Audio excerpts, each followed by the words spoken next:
নৃত্যশিল্পী, মডেল ও উপস্থাপিকা বারিশ হক এর বাইরে তিনি এখন দেশের জনপ্রিয় একজন ব্র্যান্ড প্রমোটর, যা নিয়ে এখন ব্যস্ত সময় যাচ্ছে তার। তাই সেভাবে আর অভিনয় ও নাচ করতে দেখা যায় না তাকে। তবে এবার দুর্গাপূজাকে কেন্দ্র করে ইউটিউবে বারিশের নতুন একটি মিউজিক ভিডিও প্রকাশ পেয়েছে।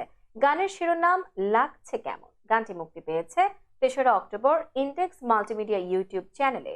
নিজের নতুন গান নিয়ে বারিশ বলেন, অকেশন ছাড়া এখন আর সেভাবে নাচ করা হয় না, তাই এবার দুর্গাপূজার সুযোগ পেয়ে নতুন একটি গানে নাচলাম। কাজটি করে আমি অনেক আনন্দিত, কারণ আমার সনাতন ধর্মের বন্ধু ও ভক্তদের জন্য আমি কাজটি করেছি। আমার পক্ষ থেকে তাদের জন্য পূজার উপহার এই গান লাগছে কেমন। এই গানের জন্য বারিশকে ওজনও কমাতে হয়েছে অনেক, কারণ মাতৃত্বের পর তার ওজন বেড়ে যায়। এ কারণে কঠোর পরিশ্রম করতে হয় তাকে। নতুন এই গান প্রকাশের পর দর্শকদের কাছ থেকে ভালো সাড়া পাচ্ছেন তিনি। গানটি লিখেছেন ও টিউন করেছেন সিকে দে চয়ন।